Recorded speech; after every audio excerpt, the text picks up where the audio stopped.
الحمد لله نحمده ونستعينه ونستغفره ونؤمن به ونتوكل عليه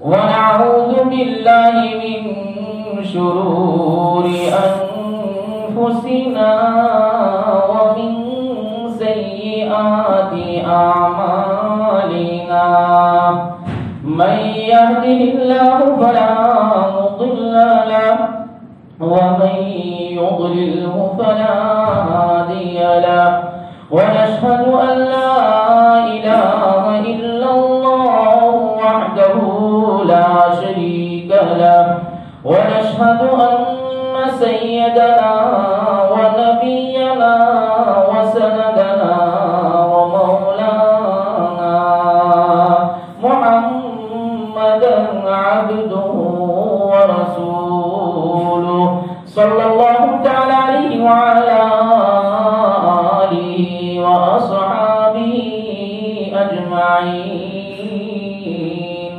أما بعد فأعوذ بالله من الشيطان الرجيم بسم الله الرحمن الرحيم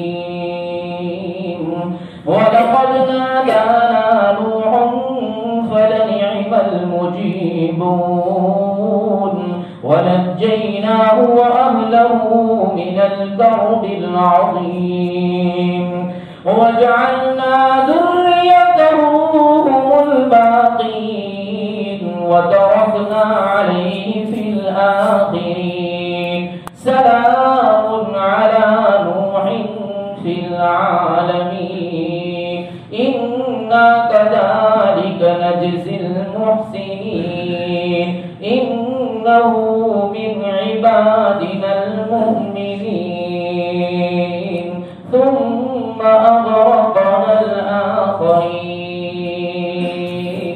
صدق الله العظيم. معزز سامعین کرام، رسالت کا تذکرہ ہو رہا ہے اس لیے کہ قرآن کریم میں توحید، رسالت اور آخرت کو بیان کیا گیا ہے۔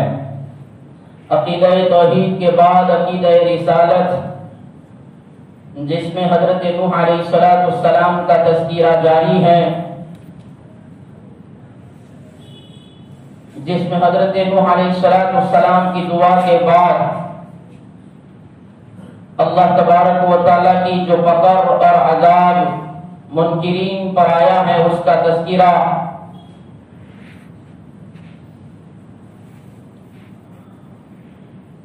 یہاں تفصیل سے نہیں بیان فرمایا، لیکن بعد دوسری جگہ پر حضرت نوح علیہ السلام کی وہ دعا جس میں حضرت نوح علیہ السلام نے بڑا زور دے کر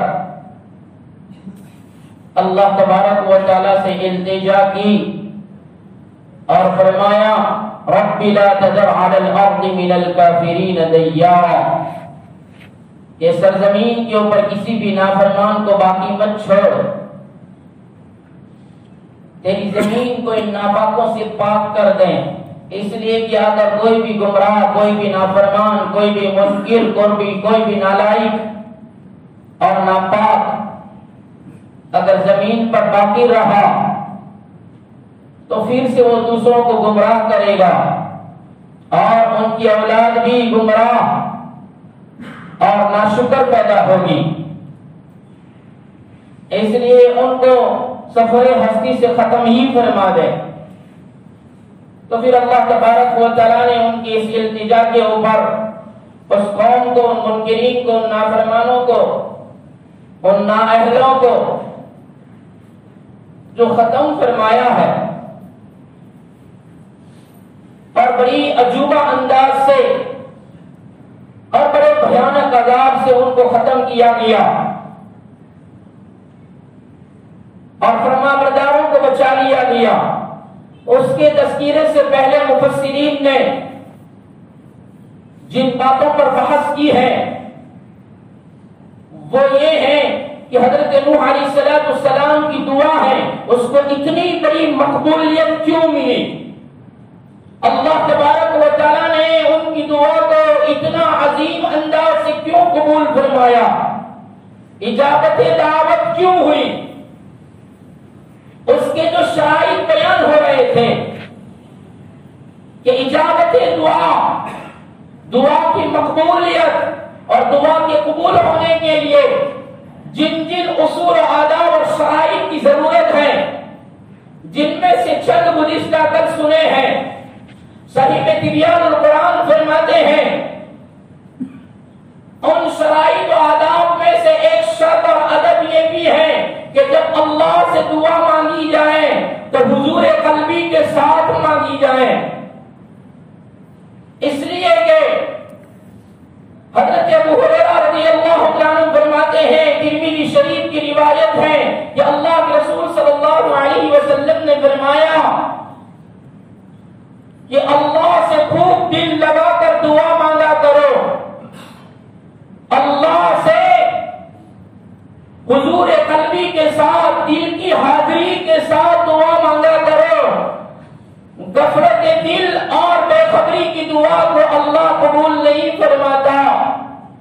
کہ دعا مانگ رہا ہے، زبان سے دعا یا جملے کہہ رہا ہے، آمین بھی کہہ رہا ہے، لیکن دھیان دوسری طرف ہے اور دوسرے جمیلوں میں ہے، کب دعا ختم ہو کب گھر جائے یہ دوسرے خیالات کی پلاؤ پک رہے ہوں، اور آمین بھی کہہ رہا ہو، دعا بھی مانگ رہا ہو، چکر کہیں اور چل رہا ہو، حضور قلبی نہیں ہے، دل کی حاضری نہیں ہے، صرف زبانی جمع خرچ ہے، اللہ اللہ پکار رہا ہے، الہی الہی کہہ رہا ہے، لیکن دھیان نہیں ہے، تو فرمایا اللہ ایسی دعا کو قبول نہیں کرتا، اس لیے کہ وہ بے نیاز ہے، اور وہ بے نیاز مندوں کی پکار کو اس وقت سنتا ہے جب بندہ نیاز مندی کے ساتھ مانگتا ہے، حضور قلبی کے ساتھ مانگتا ہے، اس لیے حضور قلبی بہت ضروری ہے، دل کی حاضری کے ساتھ اللہ کی طرف ہمارا دل متوجہ ہو کر دعا مانگی جائے،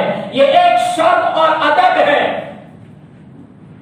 اجابت دعا کی ایک شرط یہ بیان فرمائی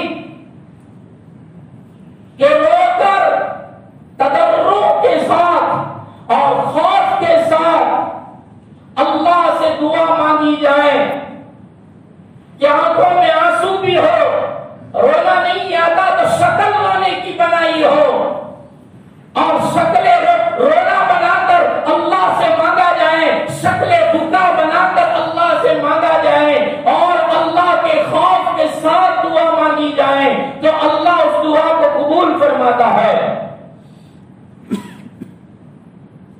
قرآن نے کہا ہے کہ رغبت کے ساتھ اور خوف کے ساتھ ڈر کے ساتھ اللہ کے سامنے مانگا جائے تو پھر اللہ اس دعا کو منظور فرماتے ہیں اور اس دعا کو قبول فرماتے ہیں، اور پھر جو مانگی جاتی ہے اس کو پورا کیا جاتا ہے۔ فَلَنِعْمَ الْمُجِيبُونَ کی تفسیر میں صاحب تبیان القرآن نے یہ سارے شرائط بیان فرمائے، اس میں سے ایک شرط یہ بیان فرمائی کہ جب دعا مانگیں تو اللہ کی حمد کریں، اللہ کی تعریف کریں جو اس کی شان کے مناسب ہو، ایسی تعریف اور محمد رسول اللہ صلی اللہ علیہ وسلم پر درود کے ساتھ دعا کی ابتدا کی جائے، کہ جس دعا میں اللہ کی حمد اور نبی کریم صلی اللہ علیہ وسلم پر دعا ہو وہ دعا قبول ہوتی ہے۔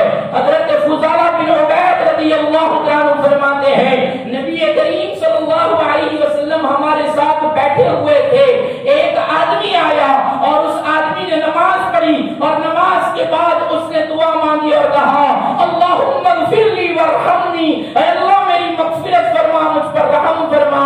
اللہ کے رسول صلی اللہ علیہ وسلم نے اس دعا مانگنے والے کو یہ فرمایا او اللہ کے بندے تو نے دعا مانگنے میں بہت جلدی اور عجلت کر دی، تو نے بہت جلدی دعا مانگی۔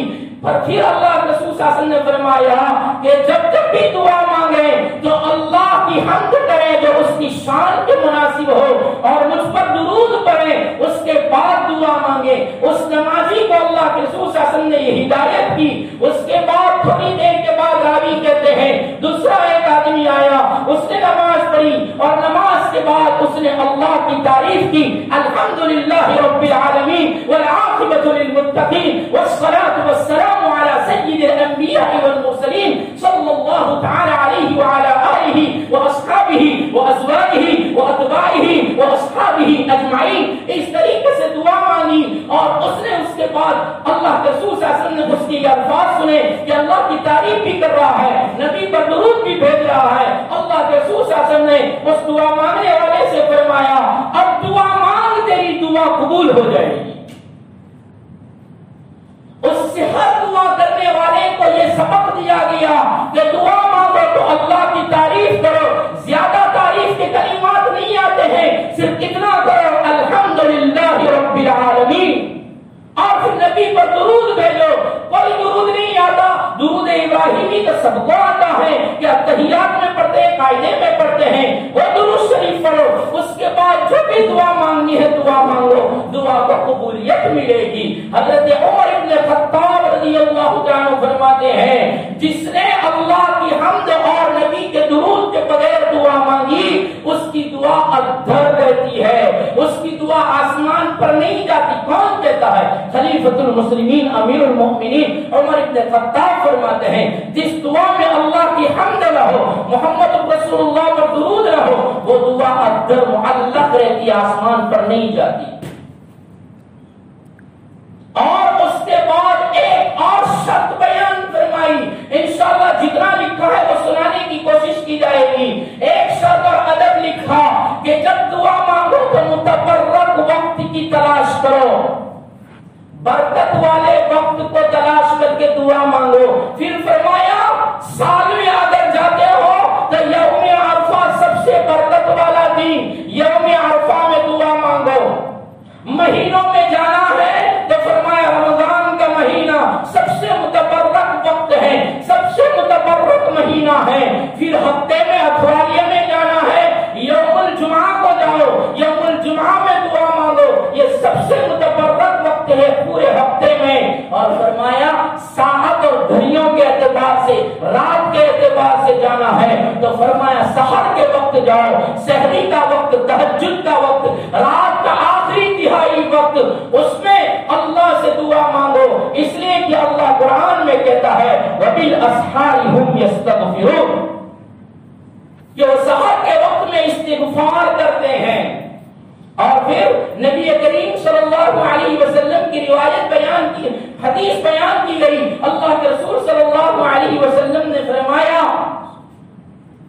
کہ اللہ تبارک و تعالی ہر رات میں جبکہ رات کا آخری تہائی حصہ باقی رہتا ہے، اللہ تبارک و تعالی آسمان پر پہلے آسمان پر تجلی فرماتا ہے، پہلے آسمان پر جلوہ افروز ہوتا ہے، اور پھر اللہ کی طرف سے ندا لگوائی جاتی ہے۔ ہر روز رات میں آخری پہر میں، آخری تہائی حصے میں کیا اعلان ہوتا ہے کوئی مغفرت کا طالب کہ اس کی مغفرت کی جائے، ہے کوئی روزی کا طالب کہ اس کو روزی دی جائے، ہے کوئی گناہوں کی بخشش کروانے والا کہ اس کے گناہوں پر بخشش کا قلم پھیر دیا جائے، ہے کوئی اپنی حاجات کا مانگنے والا کہ اس کی حاجات اور ضروریات کو پورا کر دیا جائے۔ یہ اللہ کی طرف سے اعلانات ہوتے ہیں، اور اس وقت جو دعا مانگی جاتی ہے اللہ اس کو قبولیت دیتا ہے۔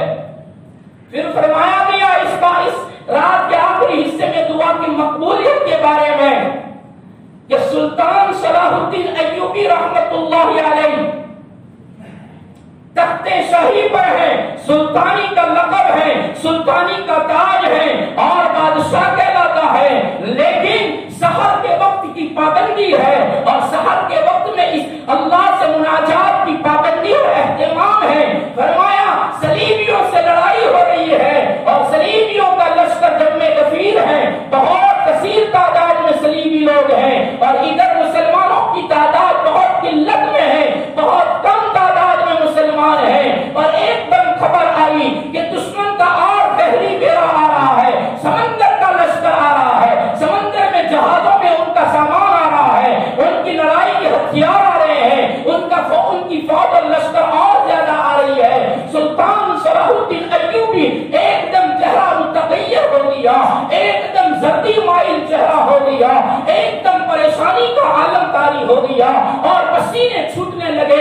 پریشانی پر بل پڑنے لگا. کیا ہوگا؟ ایک طرف ایسے ہی تعداد کثیر ان کی ہے، ادھر تعداد قلیل ہے. مسلمان ایسے ہی کمزور ہیں، تعداد کے اعتبار سے بھی، ہتھیار کے اعتبار سے بھی قلت ہے، اور ادھر کثیر ہے اور اکثریت ہے. کیا معاملہ ہوگا؟ کوئی بات نہیں، ہم جاتے ہیں. مسجد اقصی میں پہنچے، بیت المقدس میں پہنچے، سلطان صلاح الدین ایوبی اکیلے پہنچے ہیں، ساتھ میں کوئی نہیں. مسجد اقصی میں، بیت المقدس میں پہنچے، عشاء کی نماز پڑھی. عشاء کی نماز کے بعد وہی مسجد میں بیٹھے رہے، پوری رات سجدوں میں، نمازوں میں گزاری. رات کا آخری پہر آیا، رات کا تہائی حصہ آخری آیا. میرے نبی کا فرمان ہے، اللہ سمائے دنیا پر جلوہ افروز ہوتا ہے، بندوں کی پکار کو سنتا ہے. آج سلطان اس سلطان کو پکارے گا جس دنیا کے سلاطین کے دروازے رات میں بند ہوتے ہیں، لیکن اس سلطان اور شہنشاہ کا دروازہ ہر گھڑی ہر آن کھلا رہتا ہے. بلکہ وہ رات کے آخری پہر میں سمائے دنیا پر آ جاتا ہے. کوئی چوکیدار نہیں ہے، کوئی نگہبان نہیں ہے، بذات خود اعلان کراتا ہے، اعلان کر دو ہمارے بندوں کے درمیان ہماری رحمتوں کا نزول ہو رہا ہے، ہم مانگو جو مانگو گے ملے گا. رات کے آخری پہر میں سلطان صلاح الدین ایوبی نے دامن پسارے اور رونا شروع کیا کہ اللہ رونے والے کی، آنسو بہانے والے کی، خوف کے ساتھ مانگنے والے کی، رغباً و رہباً، رغبت کے ساتھ، درد اور خوف کے ساتھ مانگتا ہے، اس کی پکار کو سنتا ہے. الہی 313 کی تو نے 1000 کے مقابلے میں مدد کی تھی، اس محمد کا نام لیوا ہے. اس محمد کے امتی نے امت کے لیے دامن پسارا ہے. اللہم انصر امت محمد صلی اللہ علیہ وسلم. یا رب محمد انصر امت محمد. سلطان صلاح الدین ایوبی بیت المقدس میں، ہیکل سلیمانی میں، مسجد اقصی میں دامن پسار کر رو رہے ہیں. تہجد کا وقت پورا ہو گیا، آنسو بہ رہے ہیں، آنکھوں میں سرخی اتر آئی، آنکھوں میں خون پھیل گیا، اتنا روئے آنکھیں سرخ ہو گئی، خون اندر اتر آیا. فجر کی نماز اذان ہوئی، فجر کی نماز پڑھی، نماز پڑھ کر بیت المقدس سے باہر نکلے. دروازے کے باہر نکلے تو ایک بڑے میاں کو دیکھا، جن کے چہرے کے انوارات کو دیکھ کر، ان کے منور چہرے کو دیکھ کر سلطان صلاح الدین ایوبی نے سوچا لگتا ہے اللہ نے اس اللہ کے بندے کو کوئی روحانی طاقت دی ہے، چلو اس کے پاس جا کر دعا کی درخواست کرتے ہیں. سلطان صلاح الدین ایوبی اس بزرگ کے پاس جا کر کہہ رہے ہیں مسلمانوں کا بیڑا گرد کھونے کو ہے، مسلمانوں کی نیا بھاؤ میں پھنسی ہوئی ہے، اور قلت تعداد، کثرت تعداد اور بہت بھاری بیڑا آ رہا ہے، دعا کر دیجئے.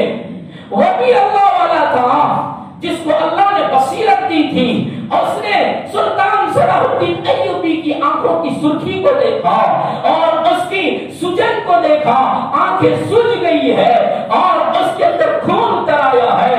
جا سلطان تیری رات کے آنسوؤں نے بحری بیڑے کو غرق کر دیا ہے، چلا جا، تیری آنکھوں میں سے جو آنسو نکلے ہیں اللہ نے اس کو سمندر کی شکل دے دی ہے. یہ تیری آنکھوں میں اترنے والے خون سے اللہ نے ان بحری بیڑوں کو غرق کر دیا ہے. سلطان صلاح الدین ایوبی سوچ رہے ہیں یہ اللہ کا بندہ کیا پیشین گوئی کر رہا ہے، یہ کیا بات بتا رہا ہے. سلطان سوچ مت، چلا جا، فکر مت کر.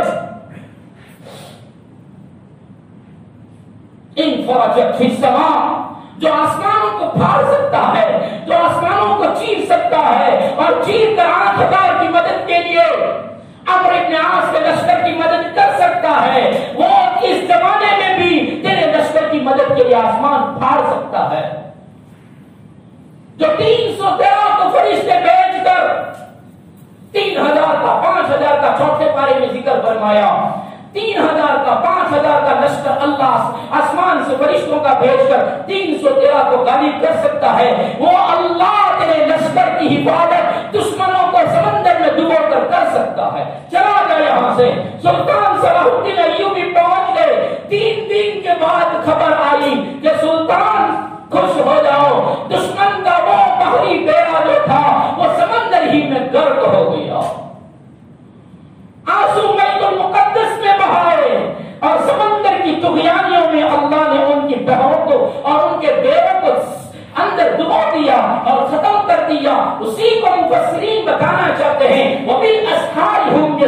یستغفرون. اللہ کہتا ہے وہ سحری کے وقت میں، تہجد کے وقت میں، رات کی آخری تہائی حصے میں، رات کے آخری پہر میں اللہ سے تضرعا و خفیہ، چھپ کے روتے ہوئے، بکا کے ساتھ آنسو بہاتے ہوئے، خوف کرتے ہوئے، ڈر کرتے ہوئے اللہ سے مانگتے ہیں. اللہ ان کی دعاؤں کو مقبولیت دے دیتا ہے اور اللہ تبارک و تعالیٰ ان کی امیدیں اور تمنائیں پوری کر دیتا ہے. یہ ایک شرط، آخری شرط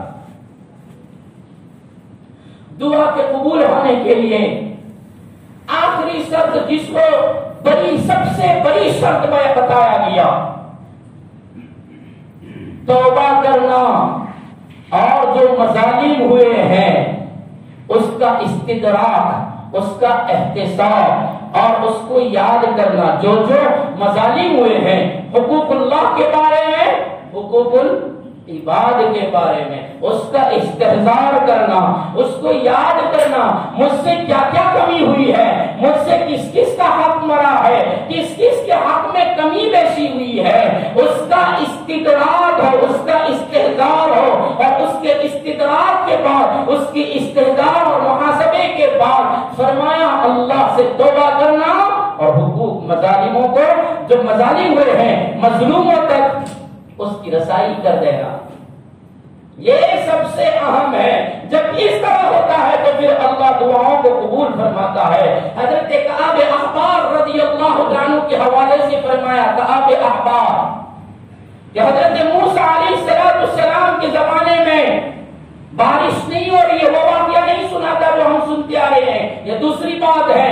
کعب احبار رحمۃ اللہ علیہ فرماتے ہیں بنی اسرائیل میں موسیٰ علیہ السلام کے زمانے میں جبکہ پیغمبر خدا موجود ہے، بارش نہیں ہو رہی ہے، پیغمبر خدا سب کو لے کر بارش کی دعا مانگنے جا رہے ہیں. ایک مرتبہ مانگی نہیں ہوا، دوسری مرتبہ مانگی نہیں ہوا، تیسری مرتبہ مانگی نہیں ہوا. مانگ رہا ہے کلیم، مانگ رہا ہے پیغمبر خدا اور آمین کہہ رہی ہے امت، اور اللہ منظوریت نہیں دے رہا ہے. حضرت موسیٰ علیہ السلام پریشان ہے، حیران ہے. میں دعا مانگتا ہوں اللہ منظوریت نہیں دیتا. جس کو ہم کلامی کا شرف ملا، جس کو اتنا بڑا مقام ملا، اس پیغمبر کی دعا کو منظوریت نہیں مل رہی ہے. تین دن سے مانگ رہا ہوں، تین مرتبہ مانگی نہیں ہو رہا ہے. حضرت موسیٰ کی گھبراہٹ کو، ان کی بے چینی کو، بے قراری اور بے تابی کو دیکھ کر اللہ نے وحی بھیجی کہ ہاں اب موسیٰ بے قرار لگ رہا ہے، اب موسیٰ کو بے چینی بڑھ رہی کہ میری سنی کیوں نہیں جاتی. کیونکہ پیغمبر تو معصوم ہوتا ہے، سب کی نہ سنے لیکن ایک کی تو سن لیں. کیوں نہیں سنی جاتی؟ جو اللہ نے وحی بھیجی، موسیٰ آمین کہنے والوں میں ایک چگل خور ہے، میرا تو گردر چگل خور ہے، میرے سماج میں تو فرد چگل خور ہے. پہلی صف والا بھی چگلی کرتا ہے، آخری صف والا بھی چگلی کرتا ہے، نمازی کا ٹیکا لگانے والا بھی کرتا ہے، بے نمازی بھی کرتا ہے. یہاں تو ایک ہی ہے، ایک کی نحوست سے بارش نہیں ہو رہی ہے. باری تعالیٰ بتا دے وہ چگل کر کون ہے تاکہ اس کو مجمع سے ہم باہر کر دیں. تو اللہ نے کیا فرمایا؟ موسیٰ چگل خوری سے وہ کون نہیں، خود چگلی کرو. ایک چگل خور کی نحوست کی وجہ سے میں نے بارش روکی ہے. اگر اس چگل خور کا نام بتا دوں تو تیرا اللہ بھی چگلی کرنے والا بن جائے گا. تو تیرے اللہ کو چگل خور بنانا چاہتا ہے. موسیٰ نہیں کہہ سکتا، لیکن اتنا کہتا ہوں کہ تیری امت میں ایک چگل خور ہے، اس کی نحوست سے ہم ناراض ہیں اور بارش نہیں برسا رہے ہیں. ہمیں معلوم ہے کہ بے زبان جانور طرف طرف کر بڑھ رہے ہیں. ہم جانتے ہیں ہم رحیم ہیں، ہم سے بڑا رحیم تو کوئی نہیں ہو سکتا. تمہیں جانوروں کی طرف کو دیکھ کر رحم آتا ہے تو کیا ارحم الراحمین ہو کر ہمیں رحم نہیں آتا ہے؟ لیکن ایک کی نحوست نے ان جانوروں پر ظلم کیا ہے. جب ہر گھر میں چگل خور بن جائے تو انصاف سے بتاؤ اللہ کیسے دعاؤں کو قبول کرے گا؟ کیسے حالات سدھریں گے؟ کیسے حالات بنیں گے؟ دعاؤں کو کیسے قبولیت ملے گی؟ یہاں کی وہاں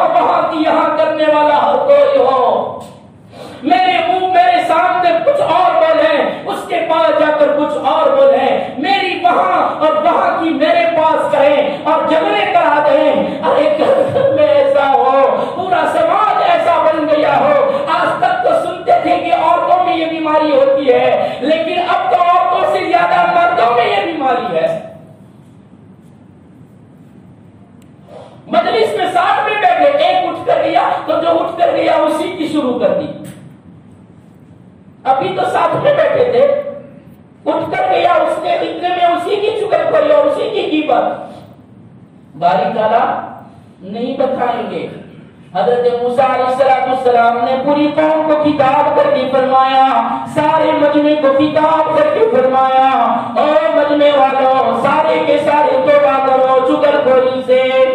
ایک کو صرف استثناء نہیں کیا گیا، موسیٰ نے سب کے لیے کہہ دیا سارا مجمع چغلخوری سے توبہ کریں۔ کعب احبار رحمت اللہ علیہ فرماتے ہیں حضرت موسیٰ کی آواز لگانے پر بارش چاہتے ہو، بارش کی فضائیں دیکھنا چاہتے ہو اور بنجر زمینوں میں ہریالی دیکھنا چاہتے ہو، بے زبان جانوروں پر رحمت آئے تو چغلخوری نہیں کی وہ بھی توبہ کرے، جس نے چغلخوری کی وہ بھی توبہ کرے۔ سارا مجمع رونے لگا اور رو کر کہتا ہے الہی جس خباثت کی وجہ سے، جس قباحت کی وجہ سے، جس قبیح عادت کی وجہ سے اے اللہ تو روٹھ گیا ہے، ہم اس سے توبہ کرتے ہیں، دل سے توبہ کرتے ہیں، توبہ نصوح کرتے ہیں۔ یہاں توبہ کی اللہ معاف کرتے کرتے کرتے اللہ نے معافی کا قلم پھیر دیا، باہر گئے پھر چغلخوری شروع کر دی۔ نہیں نہیں اللہ ایسی توبہ کرتے ہیں، آج ہم نے معافی مانگی اب کبھی بھی یہ کام نہیں ہوگا۔ توبہ کر لی صدق دل سے توبہ نصوح اور سب کی توبہ مکمل ہوئی۔ اللہ نے آسمان پر بادل لا دیے، بادلوں کی گھٹا گھونی کو دیکھ کر، کالے کالے بادل کو دیکھ کر موسیٰ علیہ السلام سمجھ گئے اللہ نے توبہ منظور فرما لی۔ اللہ نے بارش کے قطرے برسانا شروع کر دیا اور اللہ نے اتنی بارش برسائی کہ سیرابی ہو گئی اور ساری زمین جس کے اندر بنجر بنا آ گیا تھا شادابی آنے لگی اور جانوروں کے لیے بھی پانی کا اشتہار ہو گیا، پانی کے ذخیرے ہو گئے اور بے قراری دور ہو گئی، بے تابیہ دور ہو گئی، سب کے چہروں پر سرخی آ گئی، مسکراہٹیں آ گئی۔ اے اللہ تیرا شکر ہے تو نے منظور فرما لیا۔ یہی شرط بیان فرمائی کہ اللہ سے توبہ کرو اور ایسی توبہ کہ ظلموں کا محاسبہ کر کے، مظلومین تک ان کی رسائی کر کے اللہ سے پھر مانگو، اللہ دے گا۔ یہ کعب احبار کی روایت سنائی۔ اس کے بعد ایک روایت اور سنو، سفیان ثوری رحمت اللہ علیہ فرماتے ہیں، حضرت سفیان ثوری فرماتے بنی اسرائیل میں لگاتار 7 سال تک قحط رہا، دکار رہا، 7 سال لگاتار خشکی ہی خشکی۔ اور 7 سال قحط ہو دکار ہو تو انسانیت کا کیا عالم ہوگا۔ سال میں ہم سب منہ انگلیاں چبانے لگے اور سب کی زبانیں بولنے لگی، کیا ہوگا، بہت تکلیف ہے، معاشی اعتبار سے، آرتھک اعتبار سے بہت تکلیف ہے، پگار نہیں ہو رہے، تنخواہ نہیں ہو رہی، پیسے نہیں ہے اور تیل کے ڈبے کا بھاؤ آسمانوں پر پہنچا ہوا ہے، ہر چیز کا بھاؤ آسمانوں پر چھو رہا ہے، کیا ہوگا۔ وہاں 7 سال تک مسلسل دکار اور قحط رہا، کھانے کو کچھ نہیں ملتا۔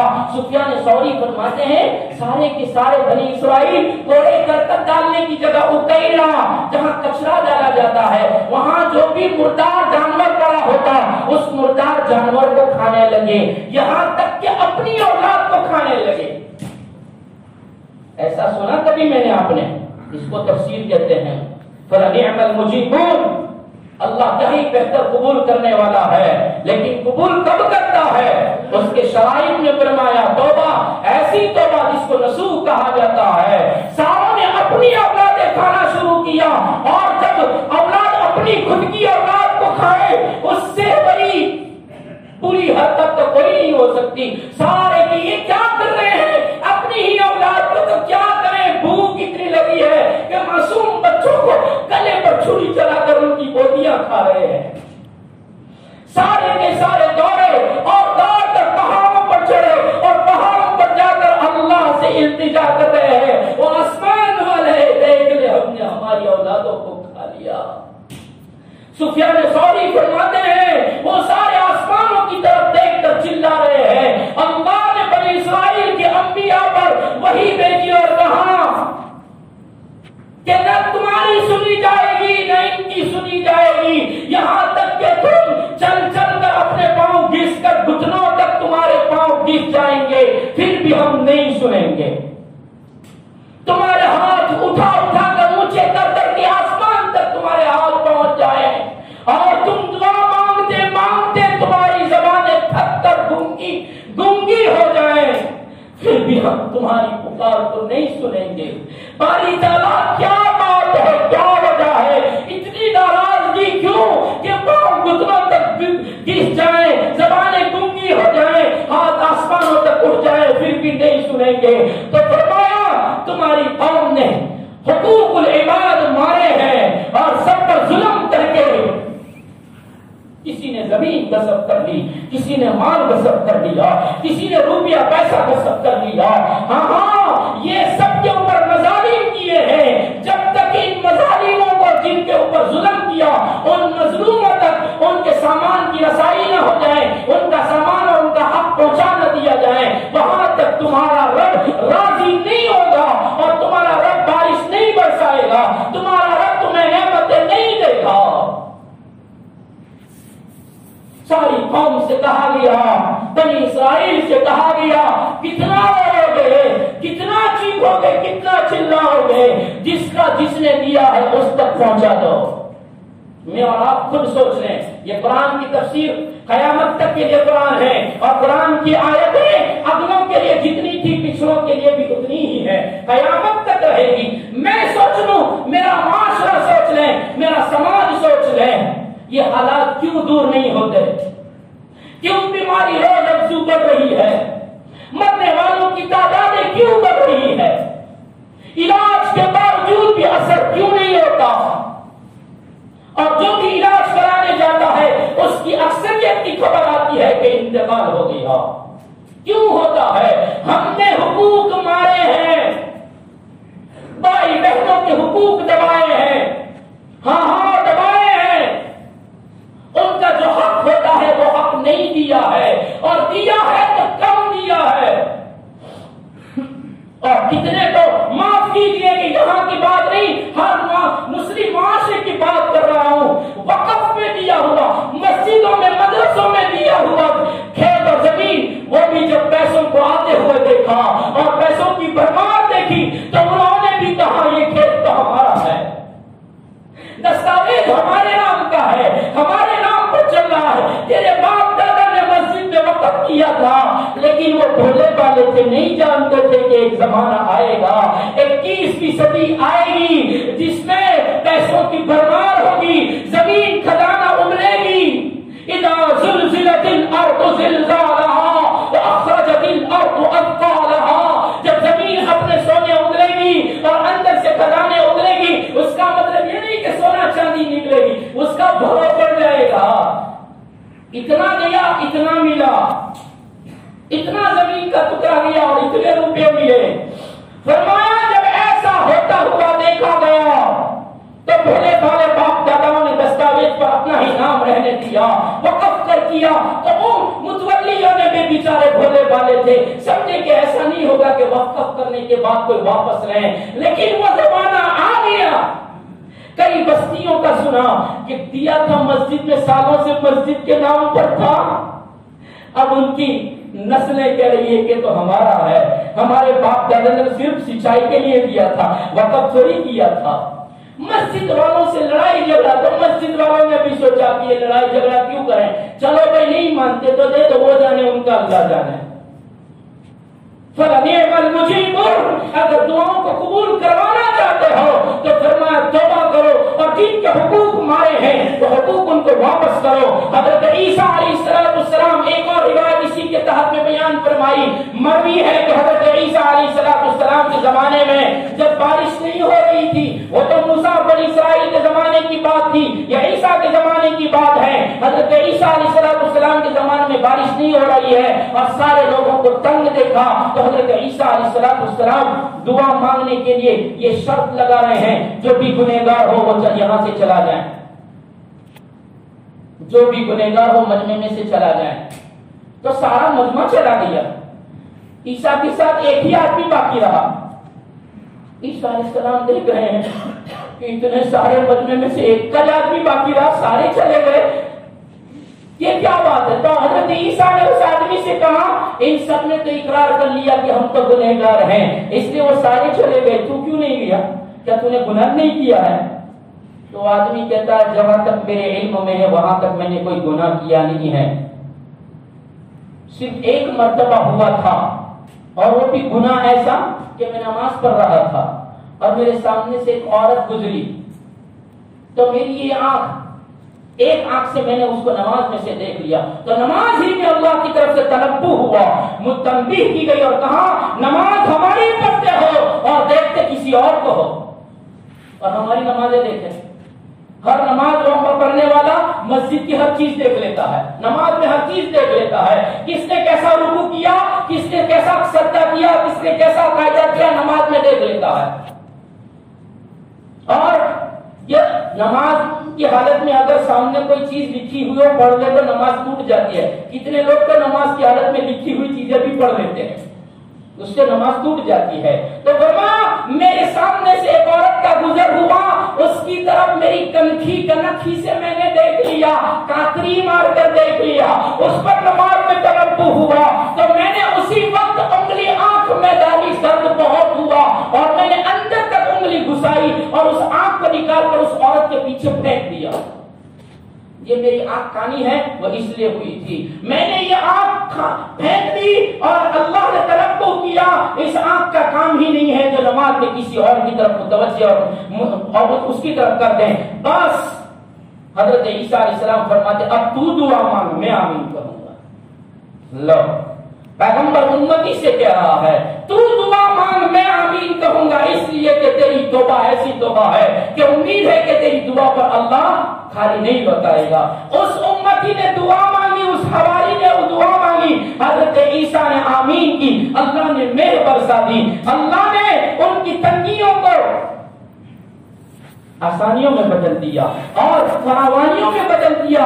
ایک امتی کے دعا مانگنے پر کہ اس کی توبہ اتم تھی اور اس سے جو ظلم ہوا تھا اس کی تکمیل ہو گئی تھی، توبہ ایسی کی تھی، اس پر اللہ تبارک و تعالیٰ نے اس کی دعا کو منظوریت عطا فرمائی۔ وَلَقَدْ نَادَانَا نُوحٌ فَلَنِعْمَ الْمُجِيبُونَ، تحقیق کہ ہم سے نوح نے پکارا، نوح نے ہمیں آواز دی، ہم نے اس کی آواز کو سنا، فَلَنِعْمَ الْمُجِيبُونَ، ہم کتنے بہتر سننے والے، قبول کرنے والے، ہم نے اس کی دعا کو قبول فرما لیا اور اس نے کہا رَبِّ لَا تَذَرْ عَلَى الْأَرْضِ مِنَ الْكَافِرِينَ دَيَّارًا، ایک بھی نہیں رہنا چاہیے، سارے ختم ہونے چاہیے۔ التجا بھی ایسی کہ کس پہ حکم ہو اے اللہ ایسا کر دے، کرنا ہوگا، سب کو ختم کرنا ہوگا، کوئی بھی باقی نہیں رہنا چاہیے۔ اللہ فرماتے ہیں ہم نے سن لیا اور پھر آگے فرمایا وَنَجَّيْنَاهُ وَأَهْلَهُ مِنَ الْكَرْبِ الْعَظِيمِ، ہم نے اس کو اور اس کے اہل کو بہت بڑی تکلیف سے نجات دے دی، چھٹکارا دے دیا کہ ہمارا سیلاب آ گیا، ہماری پانی کی رو آ گئی، پانی ہمارے حکم کا محتاج، ہم نے آسمان پھاڑ دیے۔ حضرت علی فرماتے ہیں نبی نے فرمایا رات کے اندھیریوں میں تمہیں بادل میں سفید پتا نظر آتا ہے، وہ سفید پتا وہ ہے جس جگہ سے اللہ نے حضرت نوح علیہ السلام کی قوم کو جواب دینے کے لیے آسمان کو پھاڑا تھا، وہیں سے پانی نیچے گرا تھا اور بارش نہیں تھی، بلکہ فرمایا جیسے پھوارے چھوٹتے ہیں اور پانی بہایا جاتا ہے ایسے اللہ نے پانی آسمان سے بہا دیا، زمین سے بھی پانی نکلا اور سب کا تہس نہس کر دیا گیا۔ لیکن اللہ فرماتے ہیں ایسے خطرناک حالات میں وَنَجَّيْنَاهُ میں نے نوح کو بچا لیا، وَأَهْلَهُ اس کے اہل کو بچا لیا، اور بہت بڑی تکلیف کا عالم تھا، اس تکلیف کے عالم میں ہم نے ان کو بچا کر دکھایا۔ مفسرین فرماتے ہیں یہاں اللہ نے اس کو اور اس کے اہل کو، تو اس کے اہل سے مراد ایک تو یہ کہ حضرت نوح علیہ السلام کے 3 بیٹے اور حضرت نوح علیہ السلام کی ایک بیوی، جنہوں نے 3 بیویاں جنہوں نے قبول کر لیا تھا، وہ 4 بیویاں اور وہ 3 بیٹے، ان کو بچا لیا۔ اور بعضوں نے فرمایا اہل سے مراد امت کے نبی کا اہل ہی ہوا کرتی ہے، اس لیے امت میں سے وہ 80 لوگ جو ایمان لائے تھے، جن کو کشتی میں سوار کرنے کا حکم دیا تھا، وہ کشتی میں سوار شدہ انسانوں کو بھی اللہ نے بچا لیا۔ اس لیے اس کو کرب العظیم کہا کہ وہ منظر ایسا تھا کہ وہ پانی کا سیلاب ایسا تھا کہ وہ کئی فیٹوں کے اوپر تک پانی پہنچ گیا تھا، پہاڑ کی بلندیوں تک پانی پہنچ گیا تھا۔ ایسے بھیانک حالات میں بچنا انسان کے لیے ناممکن اور اشکیہ ہوتا ہے، لیکن ایسے گھبراہٹ والے ماحول میں بھی اللہ نے ان کو بچا کر دکھایا، اور اللہ نے ان کی سلامتی فرمائی، اور جودی پہاڑ کے پاس جا کر وہ کشتی کو ٹھہرایا اور ان کو امن عطا فرمایا، اسی کو بیان فرمایا۔ اس کے بعد اللہ تبارک و تعالیٰ فرماتے ہیں جب طوفان آیا اور جب سیلاب آیا سب کو ختم کر دیا، جیسا کہ نوح نے کہا تھا ہم نے ایک بھی نافرمان کو باقی نہیں رکھا۔ اب 80 کے سوا کوئی نظر نہیں آتا ہے، اور کشتی والوں کے سوا کوئی نظر نہیں آتا ہے، اب نسل انسانی چلانا ہے، دنیا کو پھر سے بسانا ہے، انسانیت کو پھر سے بسانا ہے۔ تو اللہ تبارک و تعالیٰ نے ان سے نسل چلائی، تو کس سے چلائی؟ 80 تھے اس کے اندر، اور ہر ایک جوڑا جوڑا داخل کیا تھا، اور جتنے بھی ایمان والے مرد عورتیں تھیں ان سے چلایا یا پھر کس سے چلایا؟ تو اللہ اس کا جواب دیتے ہوئے فرما رہے ہیں وَجَعَلْنَا ذُرِّيَّتَهُ هُمُ الْبَاقِينَ، اور اس کی ذریت کو، اس کی اولاد کو باقی رہنے والوں میں بنایا۔ 80 تھے، 80 سے اللہ نے نسل نہیں چلائی، انسانیت کی ساری دنیا میں پھیلی ہوئی انسانیت کو بسانے کے لیے اللہ نے 80 کے 80 کو استعمال نہیں فرمایا، بلکہ اللہ اپنی مصلحت اور حکمتوں کو بیان کرتے ہوئے فرما رہا ہے وَجَعَلْنَا ذُرِّيَّتَهُ هُمُ الْبَاقِينَ، اس کی ذریت کو باقی رکھا۔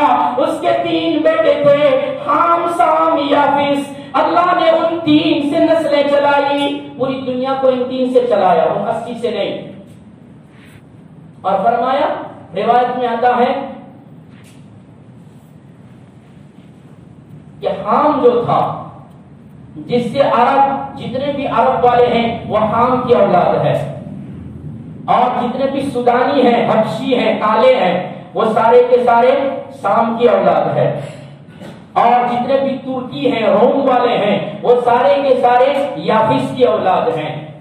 عبداللہ بن مسعود رضی اللہ عنہ فرما رہے ہیں حضرت نوح علیہ السلام ایک مرتبہ غسل فرما رہے تھے، نہا رہے تھے، اور ان کا بیٹا جو حام تھا، سام تھا، جس نے حضرت نوح علیہ السلام کو وہ دیکھ رہا تھا، غسل کے بعد حضرت نوح علیہ السلام نے اس کو دیکھا کہ وہ میری طرف دیکھ رہا ہے، تو حضرت نوح علیہ السلام نے فرمایا تجھے شرم نہیں آتی؟ تیرا باپ غسل کر رہا ہے، تو دیکھ رہا ہے، اللہ تیری چمڑی کو جلا دے۔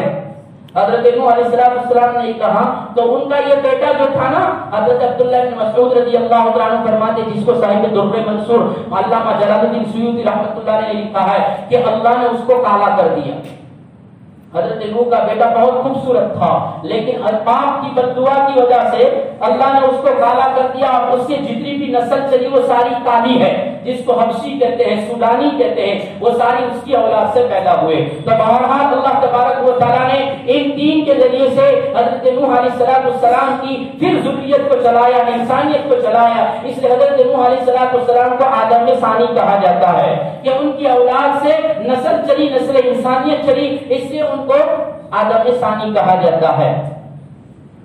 اس کے بعد اللہ تبارک و تعالیٰ فرما رہے ہیں وَتَرَكْنَا عَلَيْهِ فِي الْآخِرِينَ، ہم نے نوح کے تذکیر کو پچھلے والوں کے لیے چھوڑ دیا کہ حضرت نوح علیہ السلام کا تذکرہ قیامت تک ہوتا رہے گا، پچھلوں میں بھی ہوتا رہے گا، اس لیے کہ نوح نے بڑی محنت کی، بڑی جانفشانیاں کی اور بڑی گرمی پسیلی سنی، بڑی حالات برداشت کیے، اور سارے حالات میں ذمہ داری کو پورا کرتے رہے، کام کو کرتے رہے، وقت کے اور حالات کے اونچ نیچ سے کام کو چھوڑ نہیں دیا۔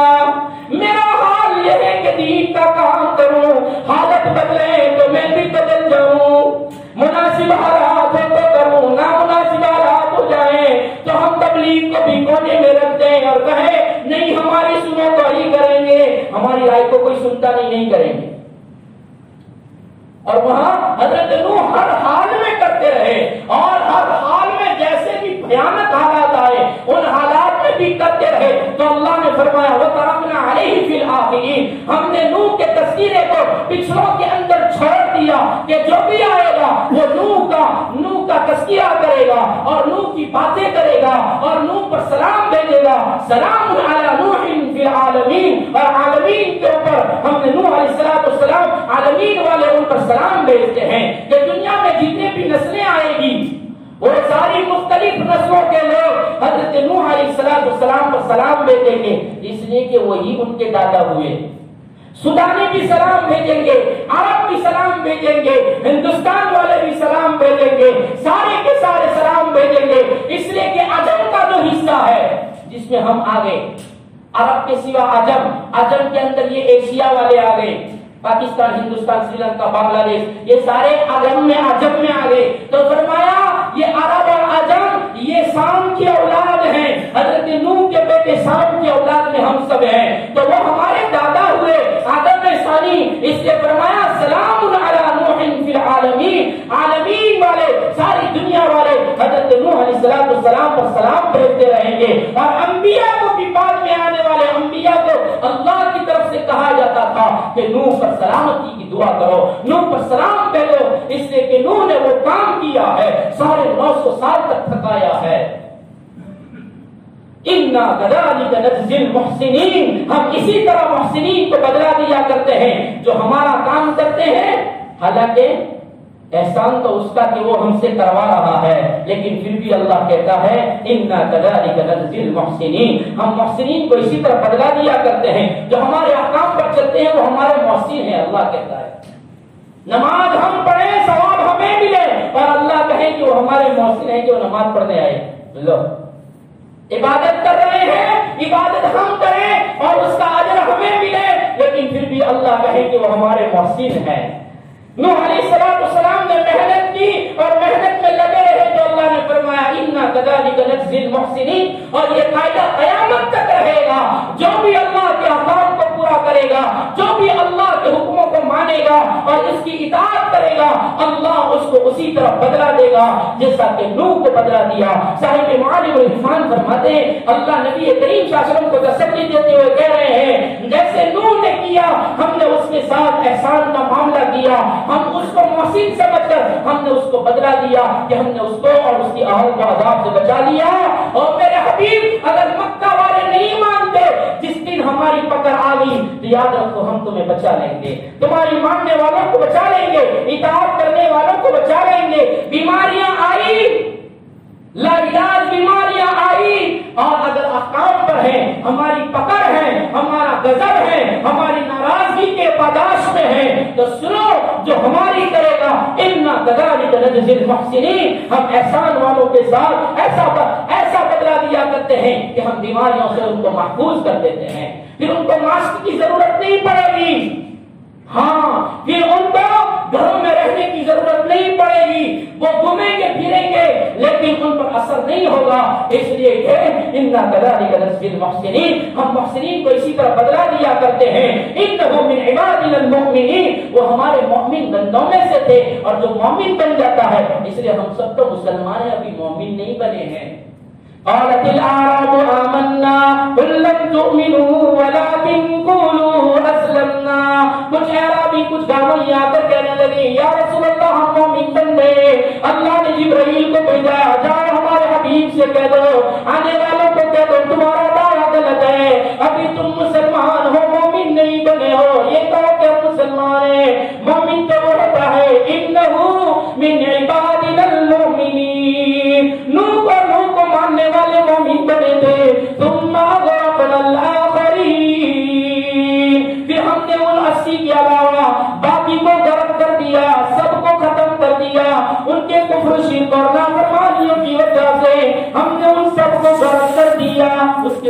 تبارک و تعالیٰ حضرت ابراہیم علیہ السلام کا تذکرہ کر رہے ہیں اور بڑے عجیب انداز کو بیان کر رہے ہیں. انشاءاللہ زندگی باقی رہی تو آئندہ تک سنیں گے. اللہ تعالیٰ کے نزول سے زیادہ عمل کی توفیق عطا فرمائے. درود شریف پڑھ لیا جائے. بسم اللہ الرحمن الرحیم. الحمد لله لك الحمد كله الحمد لله حمدا كثيرا طيبا مباركا فيه الحمد لله رب العالمين والعاقبة للمتقين والصلاة والسلام على سيد الأنبياء والمرسلين صلى الله تعالى عليه وعلى آله وأصحابه أجمعين. يا أرحم الراحمين ارحمنا ويا أكرم الأكرمين أكرمنا يا ذا الجلال والإكرام يا ذا الجلال والإكرام يا ذا الجلال والإكرام يا حي يا قيوم برحمتك نستغيث نسألك موجبات رحمتك وعزائم مغفرتك والغنيمة من كل بر والسلامة من كل إثم. لا تدع لنا ذنبا إلا غفرته ولا هما إلا فرجته ولا دينا إلا قضيته ولا مريضا إلا شفيته ولا مريضا إلا شفيته ولا مريضا إلا شفيته ولا حاجة من حوائج الدنيا والآخرة إلا قضيتها ويسرتها يا أرحم الراحمين. نستغفر الله ربنا من كل ذنب ونتوب إليك. اے اللہ ہم توبہ کرتے ہیں اے اللہ سر کے بعد کا وقت ہے. یہ اللہ قرآن کریم کی باتیں سنی ہے, جلیل القدر پیغمبر کی باتیں سنی ہے. اے اللہ آدم ثانی کی تذکیرے کو سنا ہے, ان کی قربانیوں کو سنا ہے. اے اللہ ان کی قوم پر آنے والی عذابات کو سنا ہے. یہ اللہ نافرمانیوں کی نحوستوں کے بارے میں سنا ہے. یا اللہ ان نحوستوں سے ہم توبہ کرتے ہیں.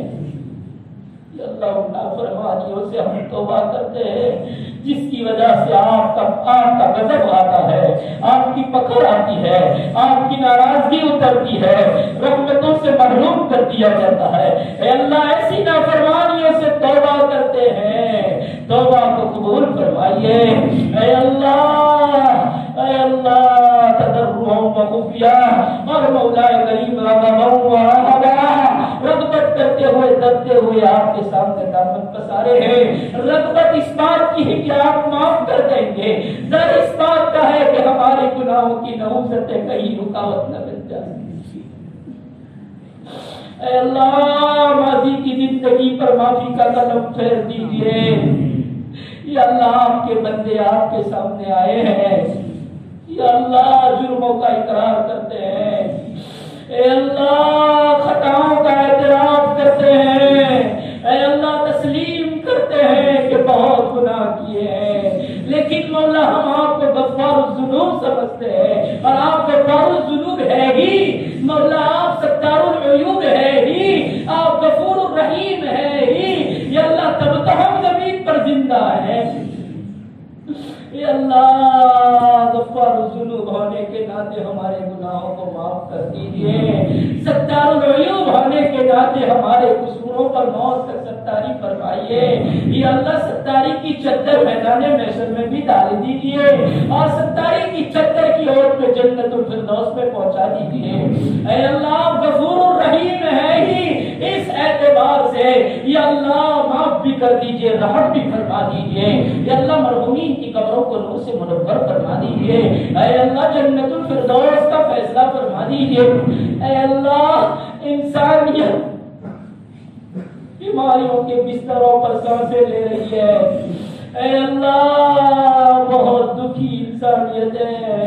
اے اللہ آپ کے کلمہ پڑھنے والے یا اللہ محمد رسول اللہ صلی اللہ علیہ وسلم کی امتی بہت تکلیف میں ہے. اے اللہ آ جائیے, معاف کر دیجیے, رحمت اتار دیجیے.